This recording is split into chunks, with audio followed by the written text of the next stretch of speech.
नमस्कार. आज सोमवार दिनांक 2 फेब्रुवारी. जाणून घेऊया आजच्या मुख्य 5 बातम्या. आपण ऐकत आहात मराठी अपडेट समूहाचे दररोज सकाळी 7:30 वाजता प्रसारित होणारे Marathi update morning news podcast. स्वर्गीय उपमुख्यमंत्री अजितदादा पवार यांचे अस्थिकलश आज सोमवार रोजी नांदेड येथे येणार असून दुपारी 4 ते रात्री 8 वाजेपर्यंत आमदार प्रतापराव पाटील चिखलीकर यांच्या वसंतनगर येथील जनसंपर्क कार्यालयात नागरिकांना अस्थिकलशाचे दर्शन घेता येणार आहे.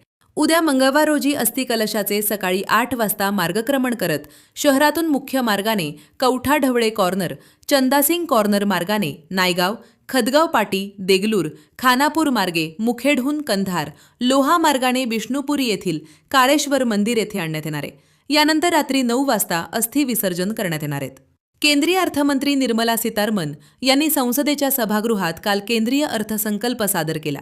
यावर प्रतिक्रिया देताना खासदार अशोक चव्हाण यांनी हा सर्वसमावेशक अर्थसंकल्प असून पंतप्रधान नरेंद्र मोदी यांच्या संकल्पनेतील विकसित भारताचे स्वप्न साकार करण्याच्या दिशेने या अर्थसंकल्पात ठोस पावले उचलण्यात आल्याचे ते म्हणाले. तर विकसित भारताचे व जागतिक महासत्तेचे स्वप्न दाखवणाऱ्या केंद्र सरकारच्या अर्थसंकल्पात कुठलाही ठोस कार्यक्रम नाही, अशी प्रतिक्रिया खासदार रवींद्र चव्हाण यांनी दिली आहे.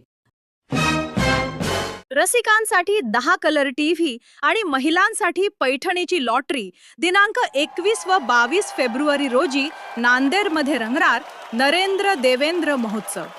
देशातील नामवंत कवी व हास्य कलाकार नांदेडकरांना खळखळून हसवणार. स्थळ कैलासवासी चंद्रभागा केरबा गंजेवार नगरी, नवा मोंढा मैदान, नांदेड. दिनांक 21 व 22 फेब्रुवारी सायंकाळी 5 वाजता. विनीत.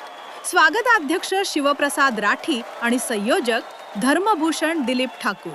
राष्ट्रीय चर्मकार महासंघाच्या वतीने संत शिरोमणी जगद्गुरू रविदासजी महाराज यांच्या जयंतीनिमित्त शहरातील मुख्य मार्गाने भव्य अशी मिरवणूक काढण्यात आली. तसेच स्वामी रामानंद तीर्थ मराठवाडा विद्यापीठ व नांदेड वाघाळा शहर महानगरपालिकेसह अन्य शासकीय कार्यालयात देखील संत रविदास महाराज यांच्या जयंतीनिमित्त त्यांच्या प्रतिमेस पुष्पहार अर्पण करून अभिवादन करण्यात आले.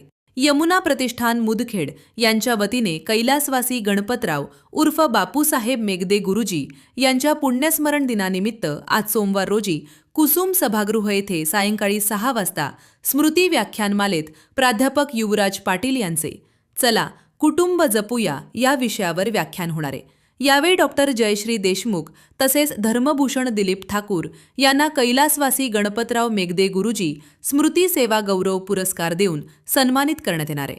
सामान्य जनतेच्या तक्रारी अडचणी तत्परतेने सोडवण्यासाठी प्रत्येक महिन्याच्या पहिल्या सोमवारी लोकशाही दिन आयोजित करण्यात येत असतो. दरम्यान जिल्हा प्रशासनाच्या वतीने आज 2 फेब्रुवारी रोजी दुपारी 1 ते 3 वाजेपर्यंत जिल्हाधिकारी कार्यालय परिसरातील नियोजन भवन येथे लोकशाही दिन आयोजित करण्यात आलाय, अशी माहिती निवासी उपजिल्हाधिकारी किरण आंबेकर यांनी दिली आहे. दररोज सकाळी 7:30 वाजता Marathi update morning news podcast ऐकण्यासाठी मराठी अपडेट पॉडकास्ट यूट्यूब चॅनलला सबस्क्राईब करा. धन्यवाद.